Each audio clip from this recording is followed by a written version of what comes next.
Hello, Greg from Balloon Market here, and welcome to BMTV. We are joined once again by Mark from Qualatex. Mark, thank you for coming. Great to be here. And today we're going to talk about bubbles. Bubbles are obviously taking over the world, but particularly Deco bubbles. And people are doing all sorts of things with confetti, with feathers, etc. And I thought I'd ask Mark, well, what's the best way to inflate things? What's the best way to tie things? The best way to get them to go in a box? All of that. So Mark, over to you. Thank you very much, Greg. So, as you say, Deco bubbles in particular have been used for lots of things that we never imagined that they'd be used for. Yeah. It's such a versatile, great product. I've been using it now for over 10 years. And I've learned lots of different things along the way. When we first started, I used to cable tie them. Now I'm using 160Q. So there's lots of different things that we've learned along the way. So I'd like to give a few of my tips of what I've seen and what can go wrong. Okay. So we're going to try and do some wrong to start with to see if we can cause some problems. So you've painstakingly filled this 20-inch Deco with feathers. Can I just say I have a newfound respect for anybody that does feather balloons. So it took me so long to put those feathers in there. I got them all over me. Oh, respect. Anyway, carry on. So one of the things that you will have noticed is the amount of time that it took you to actually get the feathers inside. A long time. Obviously, people get quicker and find their own little method for doing it. But bubbles, it's essential with all bubbles that inside, that it's a sealed pack. And inside that sealed pack, there is a moisture pack. Now, the moisture is there to make the bubble stretchy. It allows the layers of the bubble to stretch and stretch consistently. Okay. So if a bubble is drying out on one side more than the other, you will get more of a stretch when you inflate it on one side more than the other. So that could be a potential issue. So if you get a bubble out and you put it flat on a table and leave it there for a while, if you're putting feathers in it, or just leave it there for whatever reason, somebody knocks on the door, that potentially means that one side could dry, but it, potentially. I mean, and these we are talking about very, very slight differences in any direction here. Okay. All right. So let's see if we can get one go wrong, because there's another thing that that we've added. We've added a considerable amount of weight, and when I say considerable amount, 6 grams worth of feathers approximately. Yeah. And when we're inflating, we need to ensure that the weight of those feathers isn't enabling us to stretch one side more than the other. Okay. So I'm going to try and do this bad. I normally say that we inflate vertically, so the seam is vertical, but we're going to inflate this on the table and see how we go. Okay. So what you're hoping here is that one side is going to stretch more than the other. Is that what it's saying? That's what I'm going to try and make happen. Now, in some situations, by having it on the weight on the table and leaving the weight on the table, the top side of the bubble might stretch more. In some situations, if it's free standing in the air and the seam is horizontal, the bottom might stretch more. Because of the weight of the feathers? Because of the weight of the feathers, and as you're the material's made the same thickness and the same amount of elasticity on both sides. Yeah. Exactly. So when we are inflating, we're essentially stretching it, and it's possible to stretch one side more. As soon as it starts to stretch more one side, then as you put more pressure in, you continue to stretch the thinnest part of the balloon until you get problems. Yeah, yeah. So let's see if we can make it go wrong. Never tried to make anything go wrong intentionally before. So I'm going to inflate.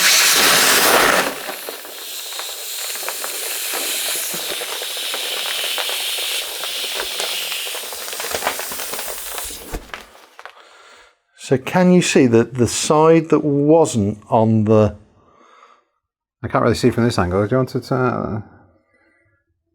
Yeah, so this one is inflated a bit more. Slightly. Very slightly. Very slightly. But difficult. Yeah, again, it's a very slight process. But that could be worse than that. Yeah. If the weight of that material was there and it was, you're pointing the gas down if you use a flexible tilt valve. What about that? What if you are using, you've always preferred this, you've always had more control with this. And I can move around and I can watch what's happening with the product. Yeah. If you are using a flexible tilt valve, my recommendation is to ensure that you have the seam vertically. Okay. Okay, and then to seal this, I always recommend a 160Q. Yep. And I'm going to do lots of twists beforehand. So the twists are there to create the first part of the bind. Now in this case, again, because we've had feathers in there, yeah, you'll see that there's an area there that the feathers are actually in the seam. So that might cause us issues. Yeah. When we're actually trying to seal that. Because that's just some of the really tiny, fine bits of feather. Okay. Yeah. So that might cause us an issue. I've taken the air out of my 160Q and I'm going to place it onto the bubble with half out either side. I'll then stretch out to the natural maximum that the 160 will allow me to do, and then I bind. And I'm binding in the same place. I'm binding over the top of each rotation round. Yeah. And I do that at least 5 times in one direction. I remember when you first showed me that and you put it around my finger. Yeah. And I thought, well, how is that actually going to tighten it? But it's the keeping it tense, keeping it stretched, yeah, that when you let go, that gripped around my finger. And that's exactly what it's doing there. And yeah, exactly what it's doing there. And then we do it in the same place in the other direction. Now I am going to be winding this over where we've previously done. So you end up with quite a bulbous area of balloon that's doing its job. At that point, there is no point in over tightening a knot, so pulling a knot really tight, because all the actual energy, the elastic pressure is being put on the actual binds. So it's not like tying a knot. If you're tying a knot with rope or string, you get it as tight as like you're tying your laces, you get it as tight as you can. Yeah. Whereas it's the elasticity of the 160Q going around it as you've just done that, when you've stretched it, that is making the bond. So this is just really to tie it off. Secure it, yeah. And the reason for that is a 160Q, if you pull it really quickly and tightly, you create heat as it expands, as it stretches. Yeah. And it's that heat and that snap that entertainers use to actually break an inflated balloon. Yeah. They snatch at it. So if you do that with your knot, you will create a weaker area, and then if you're attaching this off to anything else, it will cause you a problem. Okay. All right. So you can see that we've slightly managed to stretch the one side further than the other. So some success in failing. Yeah, some success. Not as much as I have seen. Yeah.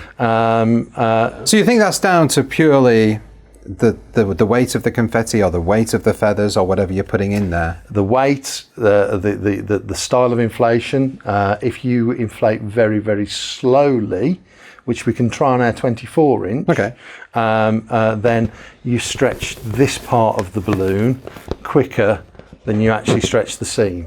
So you're aiming to stretch out the creases. Okay, let's try that on the 24-inch then, shall we? Yeah. So just before we do, just want to say as well, even though we've done that, we haven't over-inflated this balloon. You could keep inflating this balloon until it was perfectly round, but it's still an ellipse. It's still a Smartie. And what happens when you continue to inflate is that this part of the material gets thinner and thinner and thinner until eventually you get a little hole and you get a problem. So when should you stop?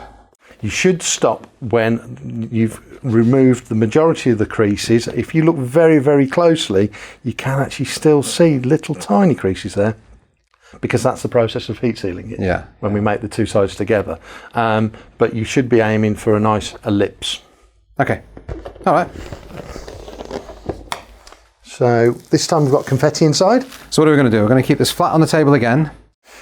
Should we keep it flat on the table? And we'll inflate slowly this time. Let's inflate slowly and see whether that makes a difference. Both these balloons have been out about half an hour, 3/4 of an hour. Yeah, to the maximum that you'd ever want them out. I mean, in summer atmospheres, that's the worst thing. But we are trying to make these go wrong.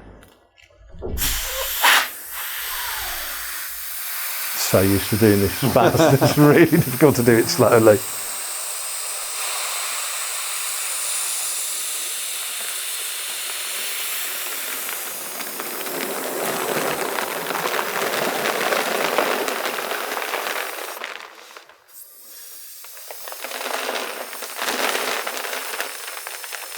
Can you see how the weight might help drag that side down? Yeah. Even though it's only a few grams. How many grams of confetti did you put in? 10. 10 grams of confetti. Because this is a 24 inch. Yeah. Now I'm going to overinflate this.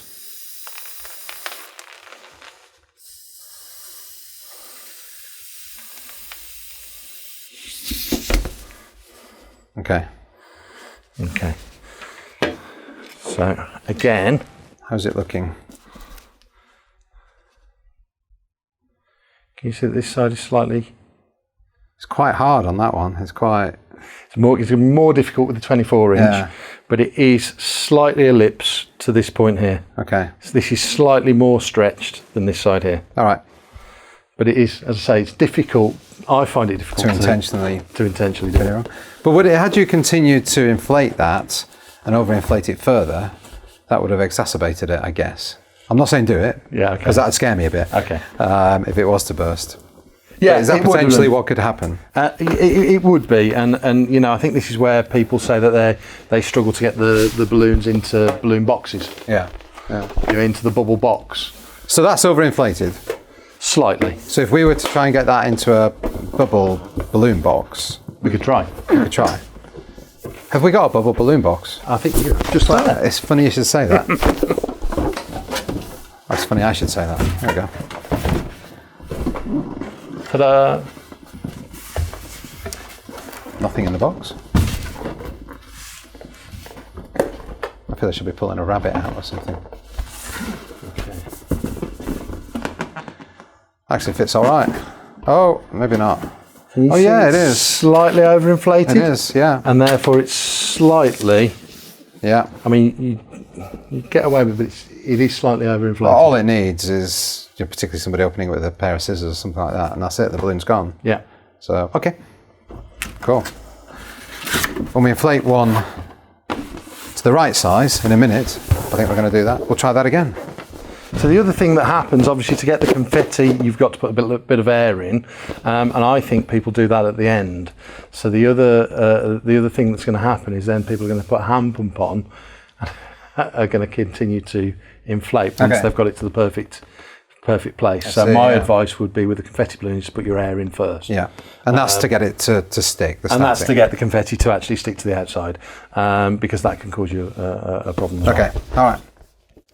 So, in terms of how to do it properly, we've got another 20 inch that you've kindly done for me here. I was a bit worried about that because I put the feathers in there and then I folded / scrunched the balloon up a little bit and to get it back in the packet to try and keep it moist. But I don't know if any damage could potentially have been done to the balloon because of the feathers. It could be, and we'll see whether that happens now. So my other bit of advice is, if you have a large piece of Tupperware, is every time that you've opened a packet and you have a wet pack, is just store it in the Tupperware, don't throw it away. Okay. And then if you ever have a bubble that's taken out, you can put it back into the Tupperware and it will soak up the moisture. Okay, all right, good from tip. That. So let's hope that that's not the case. So you're going to do this differently? I'm going to do this differently. I'm going to start and I'm going to point this down. Okay, so at that point it's going to start to float. Okay. So I've got my main bit of helium in there. I've started to inflate and now I want to stretch this out. So I'm going to, as I inflate, I'm going to move to the vertical. Yeah. And I'll take all my creases out. And then spin, spin, spin.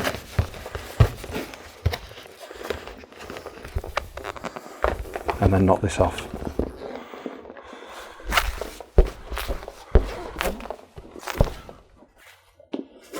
So can you use a 260Q for that? You can use a 260Q, but personally, I find that the width of the 260Q and the strength of the 260Q means by the time that you've stretched it out, you're a lot further. You know, you've got to really stretch it, and then when each time you bind, you're not necessarily laying it over the top, so you end up with a single bind that runs all the way down the balloon neck. I see what you mean. Yeah. And to me, that doesn't give the effect on. Well, should we do that again with your finger and actually bind your finger? Yeah. Yeah. You know, any chance of causing you sort of discomfort? I think it's a real opportunity. Yeah, you know, it is. I wouldn't want you to miss an opportunity like that. So this time, both sides are evenly.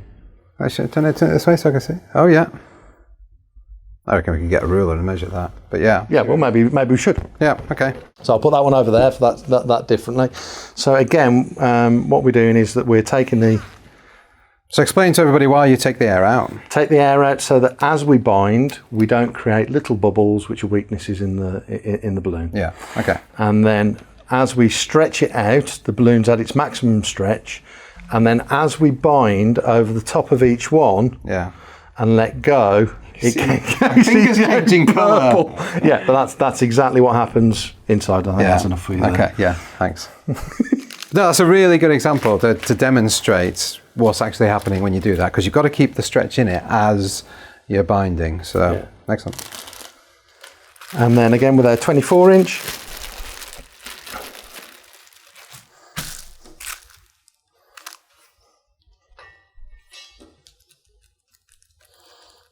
With a confetti in, again, off the table, vertically down.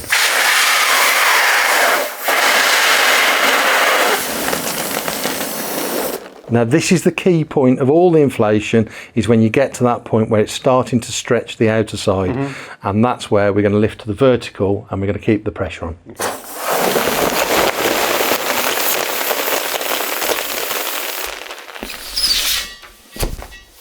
Okay. Yeah. And then twist, twist, twist.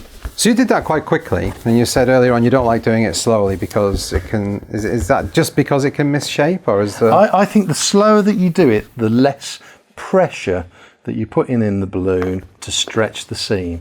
The seam is the hardest bit to stretch. Okay.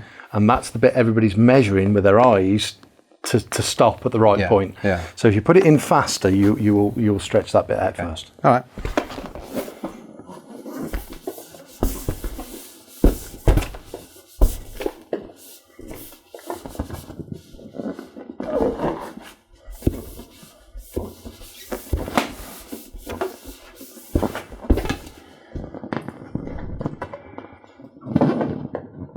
Okay, and then the knot at the end is just to stop it coming undone.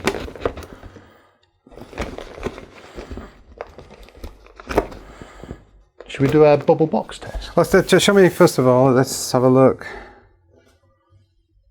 Yeah, that's really even.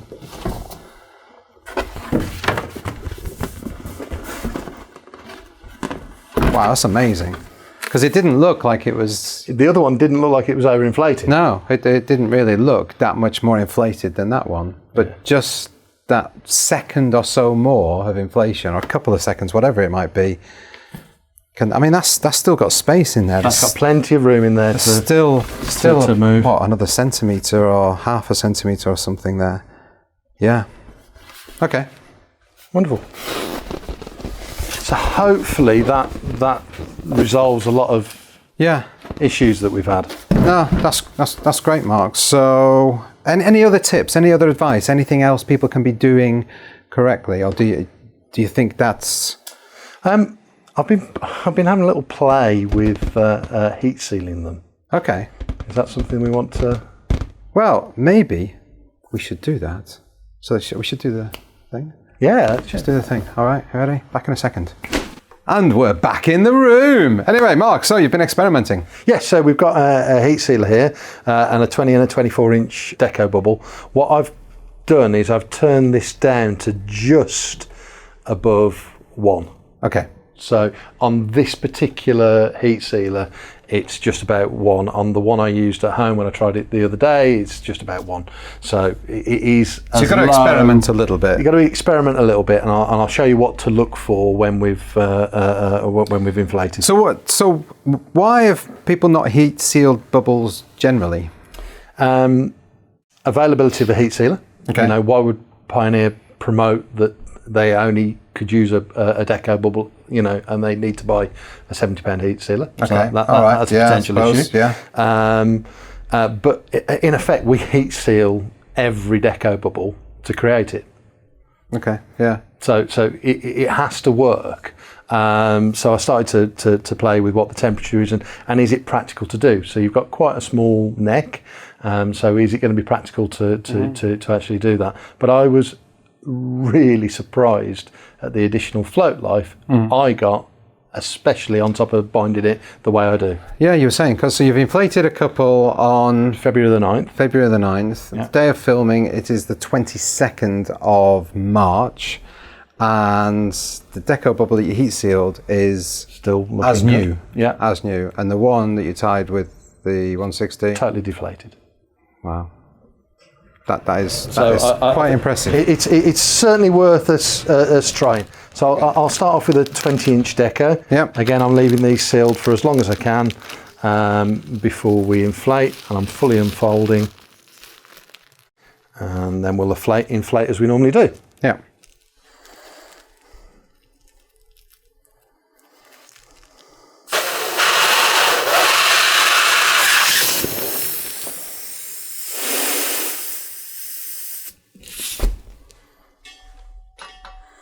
Okay. Now the difficulty is to get it into the heat sealer without losing any gas. Yeah. So you have to sort of use both hands and adjust your grip so you're holding the end, and then pull it to a nice place on the heat sealer where it's not damaged at all, and then down, let the heat get into it and remove. And you should be able to see there, Greg. Mm-hmm. It's heat sealed all the way across. Yeah. So that'll be interesting to see how long that lasts. And then let's do a 24-inch. Yeah. In exactly the same way. So what would you do for tying things to this now? If obviously you've heat sealed Well, it. it's interesting really. This is as far as I've got. So in my testing, Okay. I haven't then attached things. I'll inflate this as we should, and then we'll have a look at that.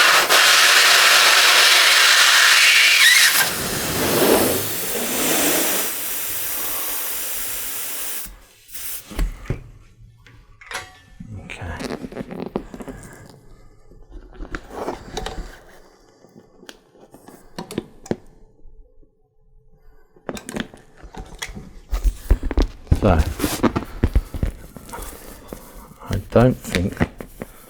I don't think I sealed that time. Let's move that slightly.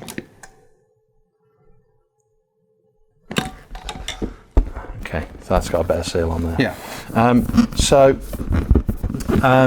You can see that there's an area of neck that's inflated, and that's the distance from the outside of the heat sealer to where the actual bar that seals it is. So that's normally where you would tie with a 160 as around. You tie as tight as you could to the end. Yeah. So effectively, this is an inflated part of the balloon. Yeah. I can't tie on this bit now. So that leaves me a nice short area to tie off to. Yeah. So I can do the same as we've always done. I can bind a 160 around there, and that gives me a good place to tie. But I'm actually thinking that the type of people that might want to heat seal are looking for really fast method of doing it. And I don't know. We actually, on the 22-inch bubbles in our manufacturing process, we actually stick the ribbon to there. So maybe, and I've not tested this, but maybe a piece of stretchy tape or to actually stick something to it might be possible. But as I say, I haven't taken the testing past this point at all. And then of course you'd probably hide the mechanics of it, so it might look a little bit messy, but you just put a collar on there and job done. Yeah, but what is impressive is how, even if you heat sealed and then you tied in the normal manner that you do with a 160Q, Yeah. what's impressive is the amount of actual float life that you'll get from the balloon. Okay.